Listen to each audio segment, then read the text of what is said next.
예, 우리 화요 성경공부에 나오신 여러분들 주님의 이름으로 환영합니다. 우리 기도하고 시작하겠습니다. 하나님 감사합니다. 오늘 둘째 날 로마서를 공부하려고 합니다. 하나님, 이 늦은 시간에 하나님 저희들에게 지혜와 명철을 더하여 주셔서 하나님의 귀한 말씀을 깨닫고 또 그 말씀대로 순종하는 우리의 삶이 될 수 있도록 인도하여 주시고, 오늘 말씀을 통해서 복음에 대해서 또한 사도 바울이 말씀하실 때 그 복음이 우리의 삶의 능력이 되게 하시고, 또한 그 복음이 우리의 삶 속에 정말 하나님의 영광을 드러내는 복된 소식이 될 수 있도록 인도하여 주시옵소서. 마치는 시간까지 주님께서 함께하여 주실 줄 믿사오며 예수 그리스도 이름으로 기도하옵나이다. 아멘. 우리 본문 같이 한번 읽으시고 우리 성경 말씀에 들어가겠습니다. 오늘은 로마서 1장 8절부터 17절 말씀까지 우리 천천히 한 절씩 같이 읽겠습니다. 로마서 1장 8절부터 17절에 있는 말씀을 우리 천천히 같이 한번 읽겠습니다.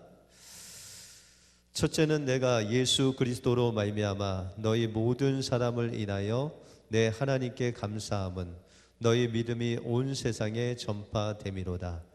내가 그의 아들의 복음 안에서 내 심령으로 섬기는 하나님이 나의 증인이 되시거니와 항상 내 기도에 쉬지 않고 너희를 말하며 어떠하든지 이제 하나님의 뜻 안에서 너희에게로 나아갈 좋은 길 얻기를 구하노라. 내가 너희 보기를 심히 원하는 것은 무슨 신령한 은사를 너희에게 나눠주어 너희를 경고케 하려 함이니, 이는 곧 내가 너희 가운데 너희와 나의 믿음을 인하여 피차 아니함을 얻으려 함이라.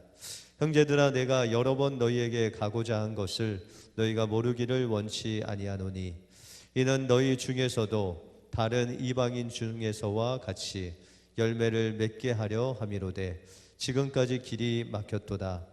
헬라인이나 야만이나 지혜 있는 자나 어리석은 자에게 다 내가 빚진 자라. 그러므로 나는 할 수 있는 대로 로마에 있는 너희에게도 복음 전하기를 원하노라. 내가 복음을 부끄러워하지 아니하노니 이 복음은 모든 믿는 자에게 구원을 주시는 하나님의 능력이 됨이라. 첫째는 유대인에게요 또한 헬라인에게로다. 복음에는 하나님의 의가 나타나서 믿음으로 믿음에 이르게 하나니, 기록된 바 오직 의인은 믿음으로 말미암아 살리라 함과 같으니라. 아멘. 오늘 성경 본문은 지난 시간에 이어서 우리가 3절부터 좀 보기를 원합니다. 여러분들 가지고 계신 교재 5페이지에 보시면은 이제 로마서 1장 1절부터 8절까지의 내용이 좀 담겨 있습니다. 우리가 지난 시간을 잠깐 복습하자면 우리 로마 교인들의 어떤 교회에 대한 배경에 대해서 살펴보았죠. 그래서 글라디오 그 황제가 추방 명령, 나사렛 칙령이라고도 하는데, 그 추방 명령으로 인해서 로마 교회에 있던 유대인들, 크리스찬들, 또 로마 지역에 있던 유대인들이 다 로마에서 추방되고, 그 황제가 죽고 나서 5년 후에 54년에 그들이 다시 돌아왔을 때에는 이 로마 교회가 주로 이방인 크리스찬들로 그 헤게모니를 가지고 주도된 그런 신앙생활을 했다라는 것을 우리가 배경으로 보면서 1장 1절에 보시면은 우리가 지난 시간에 바울은 예수 그리스도의 종이다, 다시 말해서 노예다, 그러니까 영원한 귀뚫림을 받은 그런 종으로서 하나님을 사랑함으로 종된 바울이 하나님의 사도로 부르심을 받았다. 우리가 사도에 대한 조건들을 봤죠. 그리고 이 사도 바울은 바로 다메섹 도상에서 예수 그리스도 빛 가운데서 오신 그 예수 그리스도를 만남으로 그가 사도가 되었다라고 말씀드렸습니다. 또한 이 복음에 대해서, 하나님의 복음에 대해서 그가 택정함을 받았는데, 이 복음은 하나님께서 선지자들로부터 기록하신 그 말씀들, 다시 말해서 우리가 성경이라고 말하는, 여기서 성경이라고 할 때는 구약 성경을 말하고 있습니다. 구약의 모세오경이나 선지서나 시편, 시가서를 통해서 하나님의 아들에 대해서 미리 예언한 그 약속의 말씀이 바로 복음이다라고 말씀하고 있습니다. 그래서 우리가 복음이라고 하면은 꼭 신약의 예수 그리스도의 십자가와 죽음을 통해서 우리가 구원받는다라는 것이 복음이다라는 그런 개념이 있는데, 이미 이 복음, 다시 말해서 예수 그리스도 하나님의 아들에 대한 모든 약속이 바로 좋은 소식, 그 복음이다라는 것을 우리가 지난 시간에 살펴보았습니다. 오늘은 이제 3절부터 살펴보겠는데요. 이 3절부터 요 앞부분이 조금 뭐라 그럴까요? 중요한 부분입니다. 그래서 조금 이 앞부분을 자세히 하고 그 뒷부분을 좀 넘어가겠습니다. 우리가 3절에 보시면 이 아들로 말하면 육신으로는 다윗의 혈통에서 나셨고, 여기까지는 좀 문제가 없죠. 그러니까는 이 아들, 하나님의 아들이신 예수 그리스도는 육신으로는 다윗의 혈통으로 오셨다라는 거죠. 우리가 육신으로는 다윗의 혈통으로 나셨다라고 했을 때, 이 육신으로는 이라는 말은 예수님의 인성을 이야기합니다. 다시 말해서 예수님은 사람이시고, 완전한 사람이시고 완전한 하나님이시죠. 거기서 이 인성을 이야기할 때, 예수님의 사람됨을 말씀할 때는 그가 다윗의 혈통으로 나셨다라고 말씀하고 있습니다. 그래서 우리가 마태복음에 보시면 예수님의 족보가 쭉 나옵니다. 그래서 아브라함과 다윗의 자손 예수 그리스도의 세계다라고 하면서 마태복음에 예수님의 족보, 그 왕의 족보가 쭉 나옵니다. 이 왕의 족보는 다윗의 혈통이라는 뜻에서 왕으로 오신 예수 그리스도의 족보가 마태복음에 쭉 기록되어 있습니다. 그런데 예수님은, 예수님의 인성, 예수님께서 다윗의 자손으로 오셨지만, 그러나 그 다윗의 어떤 육신적인 혈통을 이은 것이 아니라 마리아를 통해서 이 땅에 강생하셨다는 거죠. 이 강생이라는 것은 예수님께서, 우리가 탄생이라고 하면 없다가 이 세상에 처음으로 태어난 것을 우리가 탄생이라고 하지만, 예수님께서는 이미 선재하셨던 분이 이 땅에 오셨기 때문에 예수님은 마리아를 통해서 강생하셨다라는 단어를 씁니다. 그래서 창세기 3장 15절에 보시면 하나님께서 아담과 하와가 죄를 범하고 나서 이제 그들의 그 죄악을 없애고, 또한 그 뱀이 유혹한 그 유혹으로 인해서 죄와 사망의 권세에 빠져 노예로 살아가는 우리 인생을 구원할 구원자를 약속하신 말씀이 있습니다. 그래서 창세기 3장 15절에 보시면 내가 너로 여자와 원수가 되게 하고 너희 후손도 여자의 후손과 원수가 되게 하리니 여자의 후손은 내 머리를 상하게 할 것이요 너는 그의 발꿈치를 상하게 할 것이다 라는 요 말씀을 가리켜서 우리가 원복음이라고 합니다. 원복음. 그래서 예수님께서 여자의 후손으로 오실 것을 예언한, 구체적으로 예언한 것이 이 창세기 3장 15절이라는 것이죠. 그런데 예수님께서 이 땅에 오실 때 여인의 후손으로 오셨다는 것입니다. 이 여인의 후손이라는 것은 우리 모두는 여인의 후손일까요? 남자의 후손일까요?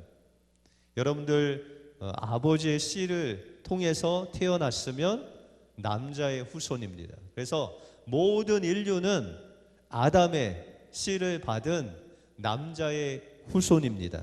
그러면 여자의 후손이라고 하면 예수 그리스도 그 한 분밖에 없고, 이제 영적으로 따지자면 우리도 주 예수 그리스도를 믿음으로 말미암아 주 안에서 우리가 여인의 후손의 반열에 들어오게 되었다는 거죠.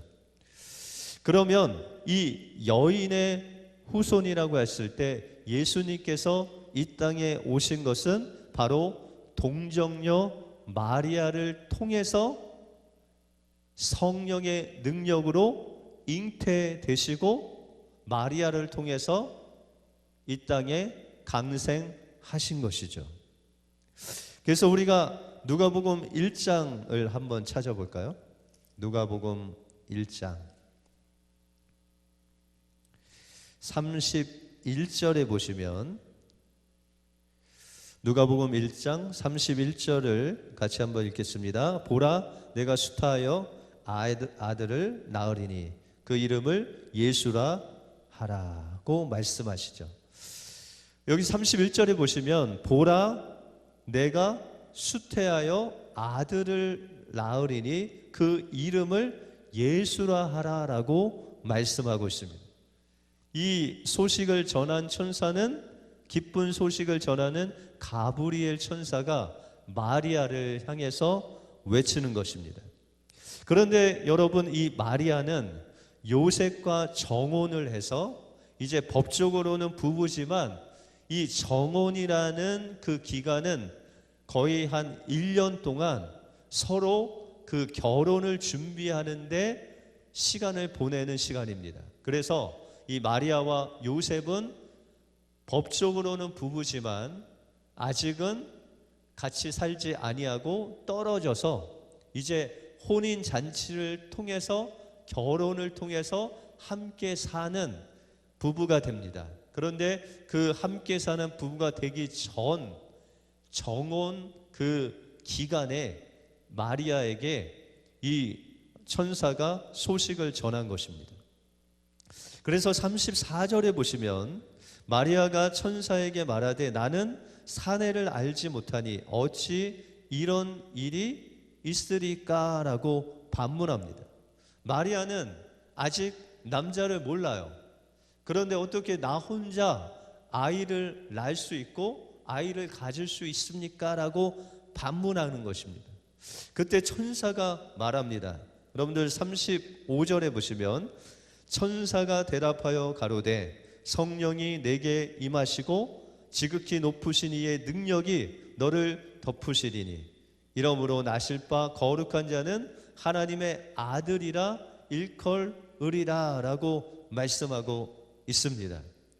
그러면 예수님께서 동정녀 마리아를 통해서 여인의 후손으로 잉태되시는데 어떻게 잉태되세요?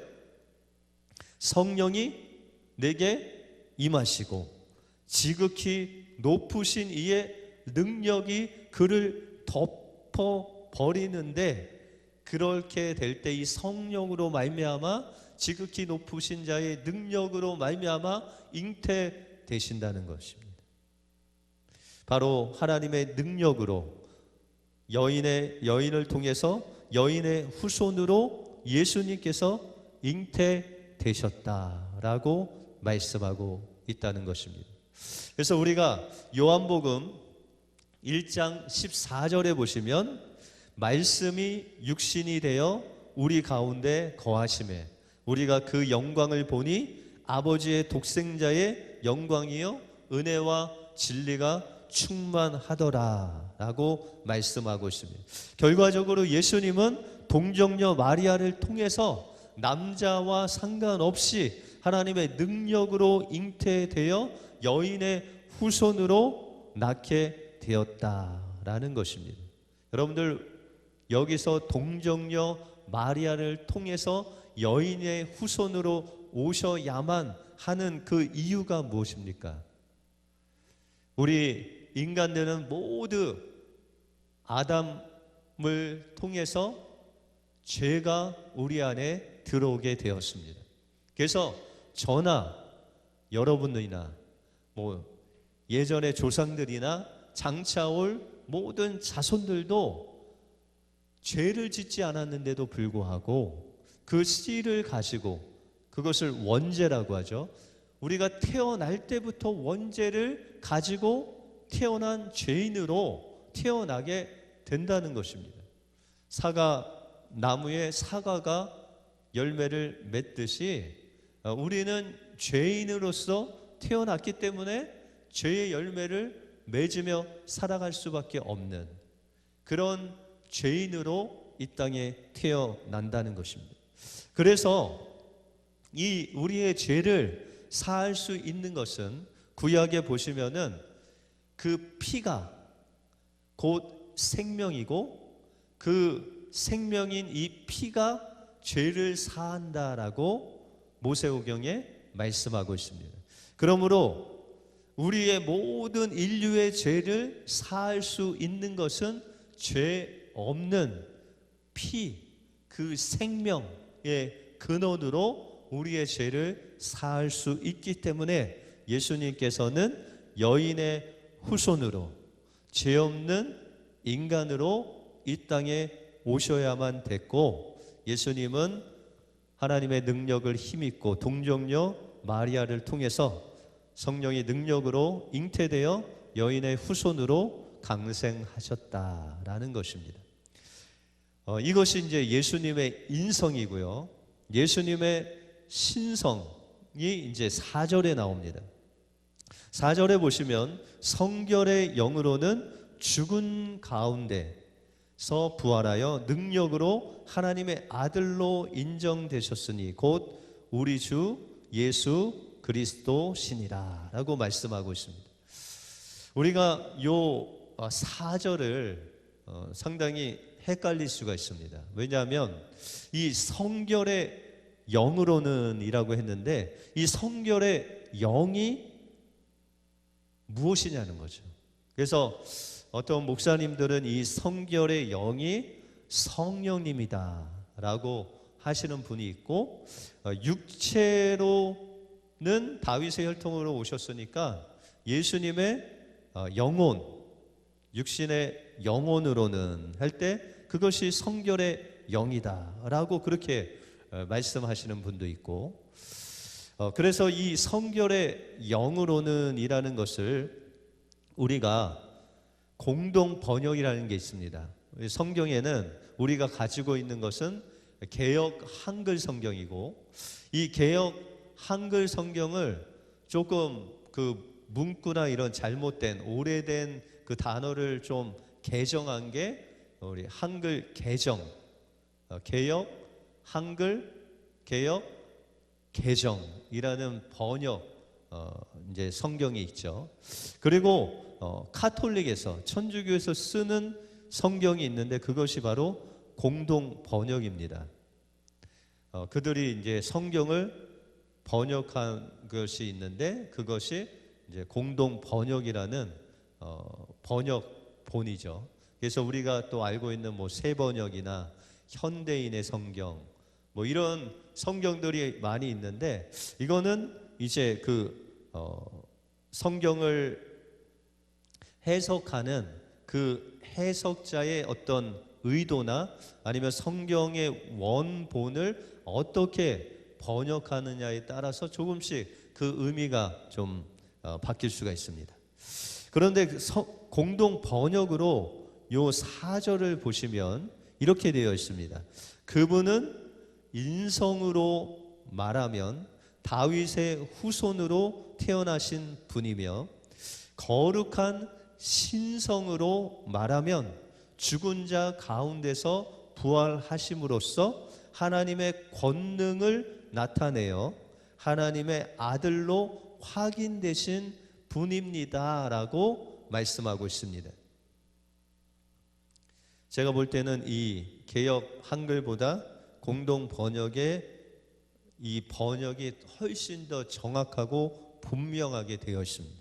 다시 말해서 여기 말하는 성결의 영으로는 이라고 했을 때 예수님의 신성으로는 이라고 말씀하고 있습니다. 여러분들, 예수님은 사람이시죠? 그렇죠? 예수님은 완벽한 사람이십니다. 그리고 두 번째는 예수님은 하나님이십니다. 그죠? 이것이 바로 예수님의 신성, 하나님의 아들, 하나님이십니다. 그래서 우리가 성부, 성자, 성령을 가리켜 삼위일체 되신 하나님이시다라고 말씀하죠. 그래서 여러분들, 하나님은 신성을 가지고 있으시죠. 그 신성이 바로 하나님의 성결의 영이다. 또 성령님이 계시죠. 이 성령님도 거룩한 성결의 영이 있는데 그것이 성령님의 신성이다라는 거죠. 또 예수님도 이 성결의 영으로 신성을 갖고 있다. 그래서 하나님의 아들이시고 하나님이시다라는 것이죠. 그래서 이 예수님의 성결의 영으로는, 하나님의 신성으로는 죽은 자 가운데서 부활하여, 여러분들 죽은 자 가운데서 3일 만에 부활하셨죠.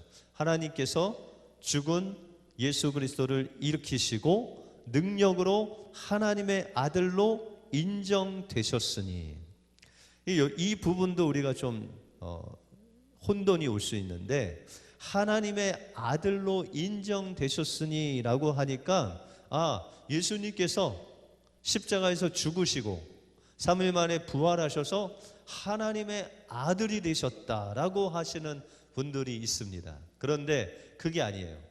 하나님의 아들로서는 그 태초 전에 모든 만물을 지으시기도 전에 말씀으로 선재하셨던 하나님의 아들로서 말씀으로 그 전부터 계신 분이 바로 예수님이시죠.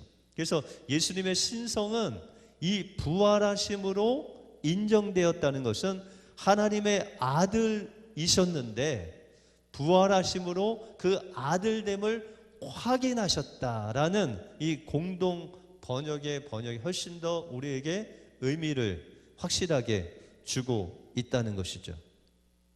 그래서 우리가 요한복음 1장 1절에 보시면 태초에 말씀이 계시니라. 이 말씀이 하나님과 함께 계셨으니 이 말씀은 곧 하나님이시라라고 말씀하고 있습니다.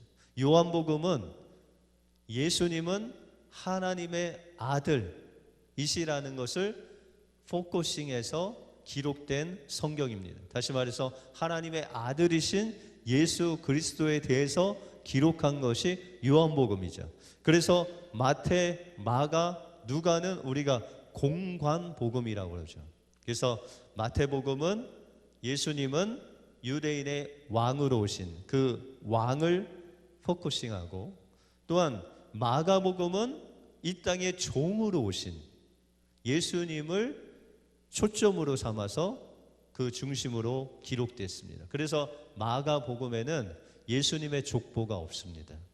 또 누가복음에는 사람이신 인성, 예수님의 인성, 사람이신 예수님을 초점, 포커싱해서 기록된 성경이 바로 누가복음입니다.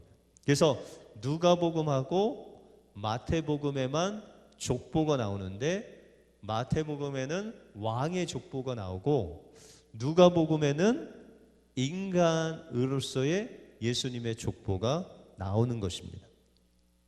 그래서 예수님께서는, 예수님의 신성은 이 땅에 오시기 그 전에 말씀으로, 그 말씀이라는 헬러가 로고스라는 단어입니다. 로고스. 여러분들도 많이 들어보셨죠? 로고스로서, 말씀으로서 그 태초 전에 계셨고, 이 모든 만물을 만드실 때 말씀으로 모든 만물을 창조하시는 이 창조의 역사에 동참하신 분이 하나님의 아들이신 예수님이다라는 것입니다. 그것이 바로 예수님의 신성에 대한 말씀이 이 4절의 말씀이죠. 그래서 하나님의 아들로 인정되셨으니 곧 우리 주 예수 그리스도 신이라 라고 말씀하고 있습니다. 여기서 정확하게 예수님은 육신으로는 다윗의 혈통으로, 또한 신성으로는 부활하셔서 하나님의 아들로 확인되신 분이신데, 그분은 그러면 누구시냐? 그분은 우리 주 예수 그리스도다라고 말씀하고 있습니다. 여기서 사도 바울이 주라는, 우리 주 예수 그리스도시니라 라고 했을 때 이 주라고 부르고 있죠. 예수님을 주. 그냥 우리가 뭐 주 예수님 할 때 주라는 그 호칭을 그냥 가볍게 우리는 넘길 수 있는데, 이 주라는 단어는 구약에 보시면 아도나이라는 단어입니다. 아도나이. 그래서 서기관들이 구약 성경을 필사하는데, 이제 양피지나 아니면 이런 두루마리로 그 하나님의 말씀을 옮겨 쓰는데, 이 주라는 아도나이라는 단어가 나오면 거룩한 하나님의 이름이 바로 주입니다. 그래서 보통 우리가 모세에게 알려주신 하나님의 이름이 바로 여호와죠. 그래서 구약의 유대인들은 이 여호와라는 하나님 이름 앞에 정말 벌벌 떨 정도로 경외하는, 무서운, 두려운 그런 이름이었습니다. 그래서 여호와라는 하나님의 이름을 바로 쓰지 않고 그것을 아도나이라는, 주라는 그런 내 자음 문자로 된 아도나이라는 그 단어로 여호와라는 이름을 대신 썼습니다.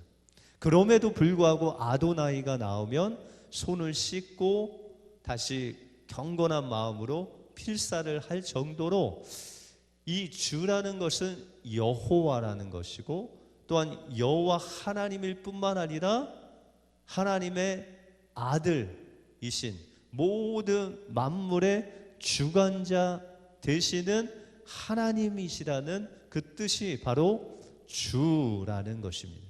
그래서 우리 주라고 했을 때 이 주는 여호와 하나님이시고, 그 하나님께서 우리 예수 그리스도를 하나님의 아들로서 확증하실 뿐만 아니라, 그 주 대신 그 분이 우리의 주인이실 뿐만 아니라 우리를 장차 심판하시는 심판주로서 모든 만물을 다스리는 만군의 여호와 하나님이시라는 것이 주다라는 뜻입니다. 그래서 이 로마서에는 이 주라는 호칭을 예수님을 향해서 10번 이상을 쓰고 있습니다. 예수님은 다윗의 자손일 뿐만 아니라 주이신 하나님의 아들이다 라고 말씀하고 있습니다. 그래서 빌립보서 2장 9절에서 11절에 보시면 모든 입으로 예수 그리스도를 주라 시인하여 하나님 아버지께 영광을 돌리게 하셨다라고 말씀하고 있습니다. 예수 그리스도는 우리의 주라는 것이죠. 그런데 왜 사도 바울이 예수님은 우리의 주인이십니다 라는 것을 강조했을까요? 여러분들, 예수님께서 이제 그 성전에 들어가셔서 이제 십자가를 지시기 전에 논쟁을 하시죠. 그런데 이 성전세례에 대해서 이야기할 때 하나님께서 이 예수님을 통해서 말씀하시는 그 말씀은 가이사의 것은 가이사에게로, 하나님의 것은 하나님께로 돌리라. 거기서 가이사의 것이라는 것이 바로 그 데나리온에 보시면 그 당시 이 로마 황제를 지칭하는 가이사는 하나님의 아들, 신의 아들이라고 적혀져 있습니다. 종전에. 다시 말해서 로마에서 황제는 그냥 대통령 수준이 아니에요. 우리나라 문재인 대통령, 미국의 트럼프 대통령, 이런 수준이 아니라 신의 아들이라는 거예요. 신의 아들. 그래서 모든 로마 통치 아래에 있는 사람들은 이 신의 아들인 가이사의 것이다 라는 것이죠. 그러면서 그들은 로마 거리를 다닐 때도 나의 주인은 가이사입니다. 인사하는 거. 그러면 맞습니다. 나의 주인은 가이사입니다. 이렇게 인사를 했다는 거죠. 그런데 여기서 예수 그리스도를 주라 시인하는 것. 여러분들, 로마에서 예수님이 나의 주인이십니다. 가이사가 나의 주인이 아니라 예수 그리스도만이 나의 주님이시고 하나님의 아들이십니다라고 시인을 하게 되면 어떻게 돼요? 그들은 로마의 병정들한테 잡혀가서 순교를 당합니다. 가이사에게 충성하지 않았다는 거죠. 그래서 죽임을 당합니다. 그러니까 우리가 예수 그리스도를 주라고 시인하는 것이 이 로마 교회에게는 얼마나 중요하고 얼마나 목숨을 걸고 생명을 걸고 고백하는 고백이었다라는 것이죠. 또한 우리 주 예수 그리스도라고 했을 때 이 그리스도는 바로 구약의 메시아를 말합니다. 그래서 여러분들 잘 알다시피 이 그리스도라는 뜻은 기름 부음을 받은 자라는 것이죠.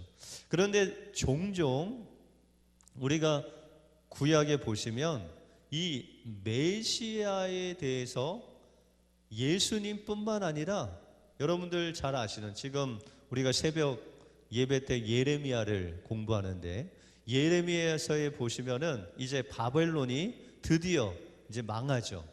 이 바벨론이 완전히 망하고 바사왕 고레스를 통해서 이스라엘이 포로 귀환을 하게 됩니다. 그런데 성경에 보시면 이 고레스를 지칭할 때 내 종, 나의 기름 부음 받은 종 고레스라고 말합니다. 여러분들, 기름 부음을 받은 자가 누구라고 그랬죠? 그리스도. 그러면 구약에 있으니까 구약에서는 메시아가 누구라고요? 고레스라고 그렇게 이야기합니다. 그래서 우리가 이 기름 부음을 받은 그 메시아라는 뜻은 우리를 이 종말에 죄 가운데에서 우리를 건져 주시는 구원자라는 뜻을 구체적으로 가지고 있습니다.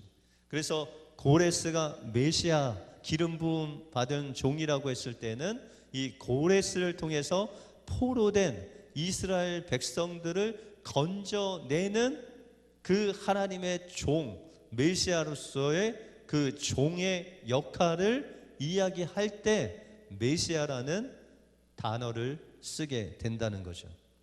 그래서 예수님께서는 그리스도로 기름 부음을 받은 자인데, 여러분들 구약 성경에 보시면 기름 부음을 받은 세 부류의 사람들이 나오죠. 그 사람들이 첫 번째 선지자, 두 번째 제사장, 세 번째 왕입니다. 그래서 예수님께서 이 땅에 오셔서 중점적으로 하신 그 일들이 선지자로서 가르치시는 일을 하셨죠. 그래서 예수님께서 마태복음 5장에 보시면 산상 설교를 통해서 우리에게 율법을 재해석해 주시고 천국의 복음을 전하시고 그 천국의 삶을 가르치시는 선지자로서의 그 메시아 역할, 그리스도 역할을 하시죠. 두 번째는 제사장인데 예수님은 우리의 대제사장이시죠. 대제사장으로서 예수 그리스도의 그 피를 가지고 지성소에 들어가신 분이 바로 대제사장 되신 예수 그리스도시죠. 그래서 예수님께서 십자가에서 죽으실 때 그 하늘 성전의 휘장이 이제 위로부터 아래로 쫙 찢어지게 되죠. 그리고 그 지성소로 가는 그 길이 열리게 되죠. 우리가 구약 성경에 보면 하나님과 우리 사이에 막힌 그 휘장은 죄의 담입니다. 이 죄의 담으로 말미암아 우리 죄된 인간으로 말미암아 우리 하나님 앞에 나갈 수 없는 죄인들이었죠. 그런데 예수 그리스도의 보혈로 우리의 죄가 씻음받게 되고 우리가 예수 그리스도와 함께 죽고 거듭남으로 우리는 하나님과 연합되어 하나님의 그 보좌 앞에 나갈 수 있게 되었다라는 거죠. 그래서 우리가 로마서 6장에 보시면 예수님과 우리와 어떻게 연합이 되었는지, 예수 그리스도의 그 십자가의 죽으실 때 우리가 예수님과 함께 죽고 예수님이 3일 만에 부활하실 때 우리도 부활하여서 예수님과 우리가 한 몸이 되었다는 것을 선포하는 구절이 나오죠. 우리 로마서 6장을 한번 찾아볼까요? 로마서 6장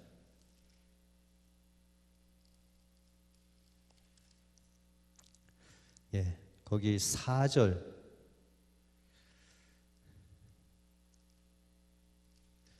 한번 읽겠습니다. 로마서 6장 4절 말씀.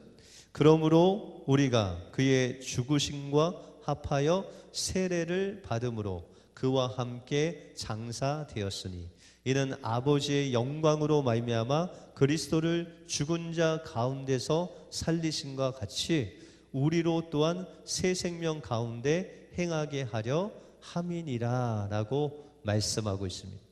여러분들, 세례라는 것은 우리가 지금은 좀 뭐라 그럴까요? 환경이 그렇게 되지 않아서 우리가 약식으로 물을 뿌리는 세례를 받지만, 그러나 예수님께서 세례를 받으실 때는 요단강 물에 들어가시죠. 세례 요한에게 세례를 받으실 때 예수님께서 그 요단강에 가셔서 세례를 받으실 때 예수님이 그 물속에 들어가시죠. 여러분들, 물속에 들어간다는 건 뭐죠?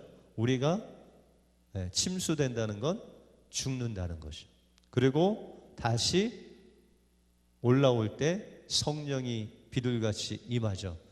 예수님과 함께 죽고 우리가 예수님이 부활하심을 같이 살아서 예수님과 이제 하나 되는 연합을 이루었다라는 것을 선포하는 행위가 바로 세례라는 거죠.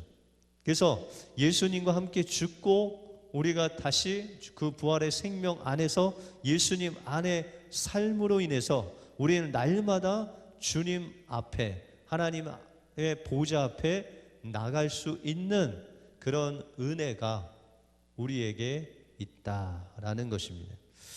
마지막으로 왕으로서 예수님은 모든 자연 만물을 다스리는 권세, 하늘과 땅에 있는 그 모든 권세가 바로 예수님께 있고, 그 예수님은 주님이시고 하나님의 아들로서 만왕의 왕으로서 또한 만물을 심판하시는 심판주로서 만군의 왕이시다라고 말씀하고 있습니다.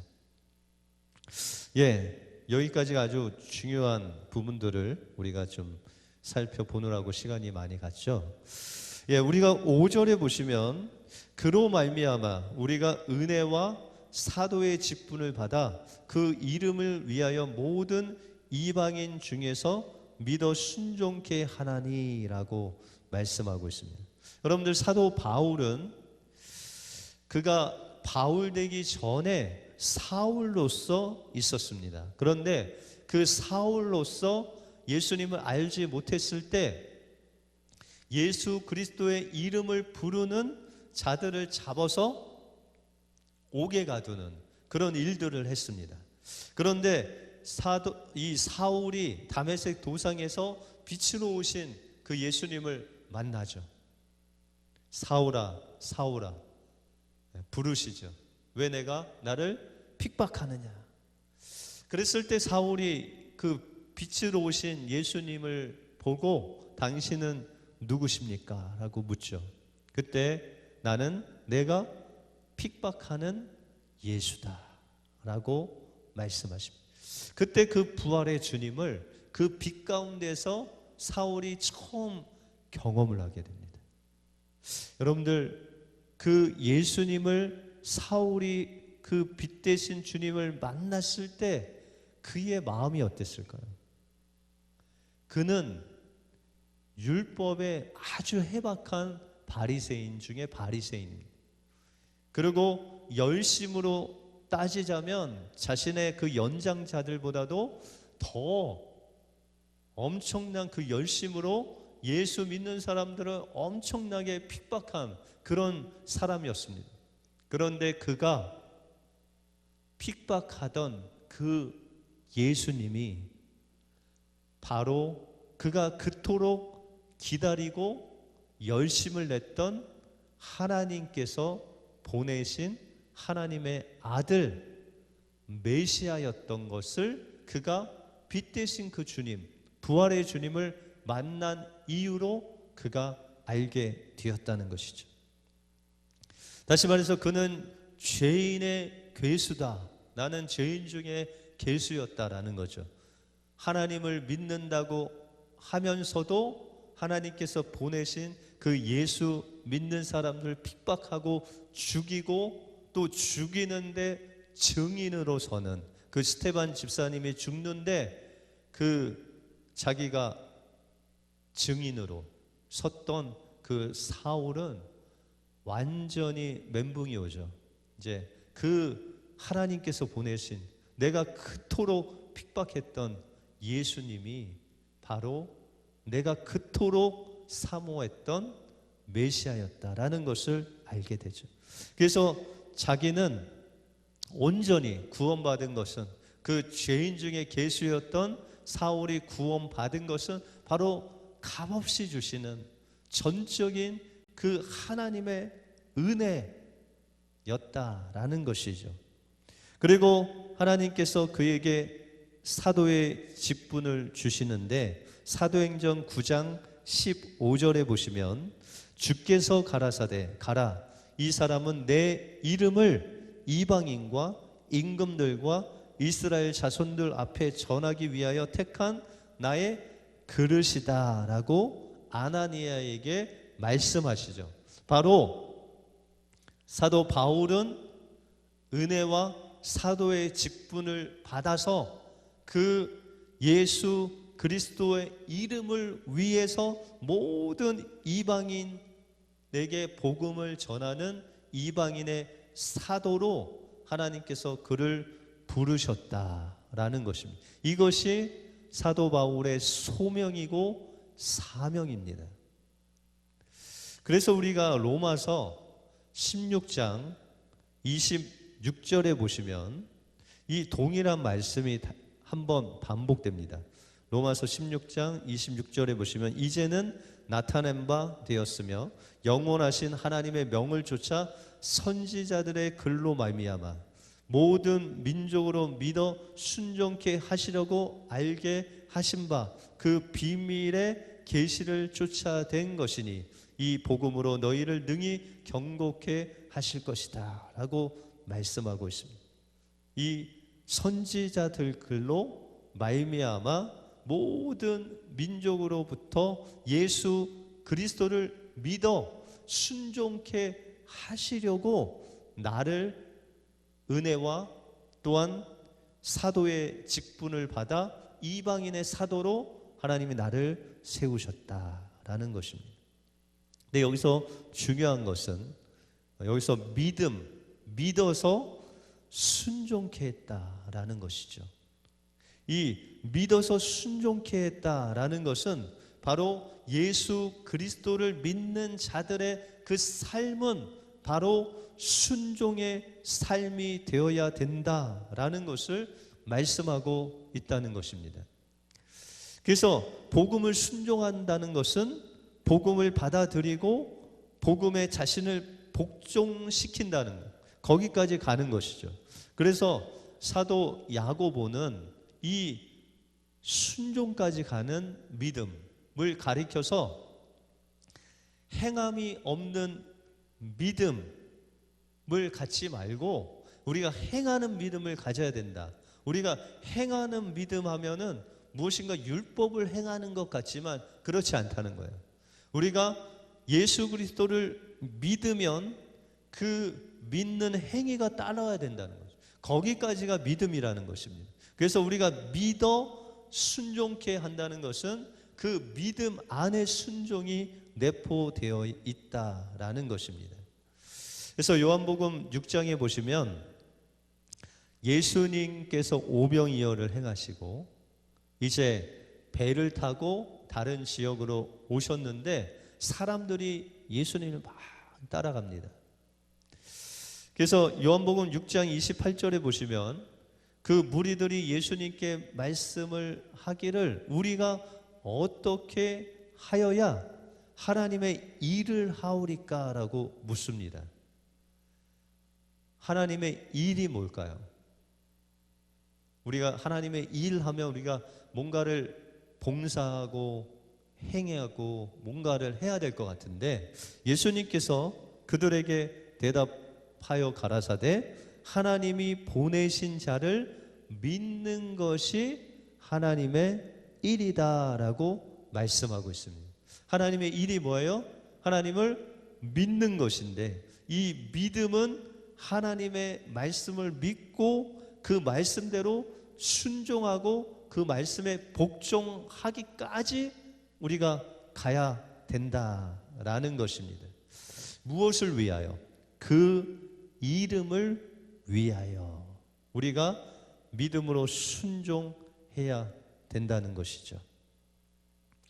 우리가 6절에 보시면 여러분들 교재 이제 6페이지, 7페이지 보시면 6절에 보시면 너희도 그들 중에 예수 그리스도의 것으로 부르심을 입은 자니라. 여러분들 이 로마의 모든 성도들 또한 예수 그리스도의 것으로 부르심을 받았다라는 거죠. 여러분들의 몸은 누구 것입니까? 여러분들의 마음은 누구 것입니까? 여러분들의 영혼은 누구 것입니까? 그러면 여러분들의 몸과 마음과 모든 것을 창조하신 분이 하나님이시죠. 그리고 여러분들의 그 모든 몸과 마음과 영혼을 주님께서 대신 값을 지불하셨어요. 그것이 바로 예수님의 십자가의 대속의 사건이죠. 아까도 말씀드렸듯이 예수 그리스도께서 죄로 인해서 죽을 수밖에 없는 우리들, 이 죄를 없애려면 뭘 줘야 돼요? 생명을 줘야 되는데 생명은 바로 피 흘림이라고 그랬죠. 이 피 흘려 죄 없는 값진 그 보혈을 흘려서 그 생명을 지불하고 우리를 사셨다는 거예요. 그래서 우리는 우리의 것이 아니라 예수 그리스도의 것이다 라고 말씀드릴 수 있죠. 그래서 우리가 고린도전서나 아니면 로마서 12장이나 보면 교회에 대해서 말씀하십니다. 예수님께서 우리를 예수 그리스도의 것으로 부르셨다라는 거죠. 그래서 교회라는 헬라어 단어가 에클레시아라는 단어인데 이 에클레시아는 밖으로 부르셨다라는 거예요. 우리를 세상 밖으로 부르셔서 우리를 하나님의 자녀로 삼으시고 그 자녀들의 모임이 바로 교회다라고 말씀하시면서 교회는 주님의 몸이고, 그렇죠? 우리는 몸된 지체들이다. 머리는 예수 그리스도다. 그래서 주님과 우리는 유기적으로 하나가 되었다라고 말씀하고 있습니다. 그러면은 우리가 7절을 보시면, 우리가 오늘 7절까지밖에 못할 것 같습니다. 7절을 하고 좀 마쳐야 되겠네요. 7절에 보시면 로마에 있어 하나님의 사랑하심을 잊고 성도로 부르심을 입은 모든 자에게 하나님 우리 아버지와 주 예수 그리스도를 쫓아 은혜와 평강이 있기를 원하노라 라고 말씀하고 있습니다. 여기서 성도다는 것은 거룩한 무리를 말씀하시는 거죠. 근데 이 거룩한 무리에 대해서 말씀하시는 구절이 있는데, 우리가 고린도전서 6장 11절에 보시면 주 예수 그리스도의 이름과 우리 하나님의 성령 안에서 씻음과 거룩함과 의롭다 하심을 얻었느니라 라고 고린도전서 6장 11절에 말씀하십니다. 예수 그리스도의 이름과 우리가 하나님의 성령 안에서 죄가 씻음받고 거룩하게 되고 의롭다 하심을 받음으로 말미암아 우리는 거룩한 무리인 성도가 되었다라고 말씀하고 있습니다. 그 결과 예수 그리스도를 믿고 그 은혜로 우리가 거듭남으로 인해서 그 결과가 바로 평강이 임한 것이죠. 예수님께서 부활하신 후에 제자들에게 나타나셔서 가장 먼저 그들에게 말씀하시는 그 말씀이 너희에게 평강이 있을지어다 말씀하시고 숨을 내쉬면서 성령을 받으라 라고 명령하셨습니다. 그러면서 그들에게 이제 사명을 주시는데, 너희가 네 죄든지 사하면 사하여질 것이요 네 죄든지 그대로 두면 그대로 있으리다 라는 이 죄사함의 복음을 주십니다. 그래서 우리가 예수 그리스도를 믿고 거듭나는 것, 그것은 예수 그리스도를 쫓아오는 은혜로 말미암아 우리에게 주신 것이고, 그 은혜의 결과가 바로 평강이다라고 말씀하고 있습니다. 우리가 축도를 그 고린도후서에 보시면은 이 은혜와 평강에 대해서 축도에도 은혜와 평강이 나오는데, 은혜는 예수 그리스도를 쫓아서 우리에게 임했다면, 이제 평강이라는 것은 그 결과로 인해서 우리가 마음의 평강을 얻었다. 그래서 예수님은 은혜를 주시고 하나님은 그 결과로 평강을 주셨다. 그래서 은혜와 평강이 계속 같이 갑니다. 그래서 이 평강이라고 하는 샬롬, 구약의 샬롬이라는 것은 하나님과 우리 사이에 원래 이 막힌 담이 있어서 하나님과 평강하지 못했는데, 그 담이 예수 그리스도의 그 십자가의 보혈로 죄 사함 받으면서 그 담이 없어지면서 예수와 함께 우리가 하나님과 화평을 이루는 그 상태가 바로 평화의 상태고 평강의 상태입니다. 그것이 바로 이 평강이라는 의미가 원래 있어야 될 그 자리에 있을 때 하나님이 주시는 마음이 평강입니다. 그래서 여러분들 지금 평강하시죠? 예, 성경 공부를 해야 되는데 그 자리에 있으면 마음이 평안합니다. 예, 있어야 될 자리, 내가 있을 때 하나님께서 그 은혜로 말미암아 우리에게 평강을 주셨다라는 것입니다. 오늘은 7절까지 하고 우리 다 같이 합심해서 한번 기도하겠습니다. 하나님, 오늘 이 복음에 대해서, 복음이신 예수 그리스도에 대해서, 예수님의 그 인성과 예수님의 그 신성을 우리가 보게 하시고, 또한 그 예수 그리스도 그 복음을 믿음으로 성도된 우리가 주님의 은혜와 평강을 누릴 뿐만 아니라 그 평강을 다른 사람들에게 전해주는 그 은혜와 사도의 직분을 받은 자, 하나님, 우리가 그 역할을 하게 해달라고 우리 합심해서 기도하겠습니다. 하나님, 감사합니다. 오늘 로마서 1장 말씀을 통해서 우리에게 말씀해 주심을 감사합니다. 하나님께서 하나님 선지자들로 말미암아 그 아들에 관하여 성경에 미리 약속하신 그 복음이신 예수 그리스도에 대해서 알려주심을 감사합니다. 주님, 육신으로는 다윗의 혈통으로 오셨고 그 성결의 영으로는, 신성으로는 부활하셔서 하나님의 아들로 확인되시는 그 예수님의 하나님 아들 되심을 다시 한번 저희들이 기억하게 하여 주시고, 날마다 그 주님을 향해서 나갈 수 있도록 인도하여 주셔서 우리 주, 우리의 주인 되시는, 우리의 모든 것 되시는 예수 그리스도 앞에 날마다 나가게 하시고 우리에게 은혜 주시고, 또한 보내심을 받은 그 직분을 하나님 우리에게 주셨사오니 이제 이 은혜와 평강을 날마다 이웃들에게 전하는 우리 은혜교회 모든 성도들 되게 하여 주시옵소서.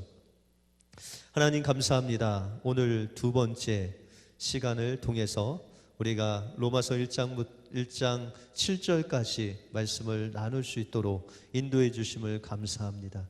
복음이신 예수님께서는 우리를 구원하시기 위해서 그 동정녀 마리아를 통해서 완전한 사람으로 이 땅에 오셔서 죄 없는 피로 우리를 구원하시고 주와 그리스도가 되신 예수님을 찬양합니다. 주님, 그분께서 우리에게 주신 은혜, 우리에게 주신 그 평강, 이웃들에게 나눠줄 수 있도록 주님 인도하여 주시고, 날마다 우리가 있어야 할 그 자리에 있음으로 인해서 하나님께서 주시는 그 평강을 받아 누릴 수 있는 복된 심령들 되게 하여 주시옵소서. 늦은 시간까지 수고한 우리 성도들 한 사람 한 사람 축복하여 주시고, 말씀 가운데 주님께서 믿음을 주시고 또 성령의 충만함을 주셔서 오늘 이 한 주도 주님의 말씀 붙잡고 승리하는 복된 시간 되게 하여 주시옵소서. 모든 것 주님께 감사드리오며 예수 그리스도의 이름으로 기도하옵나이다. 아멘. 여러분들 늦은 시간까지 수고하셨습니다. 또 우리 9시에 우리 합심 기도회로 기도하는 귀한 시간을 가지시기 바랍니다. 한 주간 주님으로 승리하시는 여러분들의 삶이 되시길 바랍니다. 이것으로 둘째 로마서 강의를 모두 마치겠습니다. 감사합니다.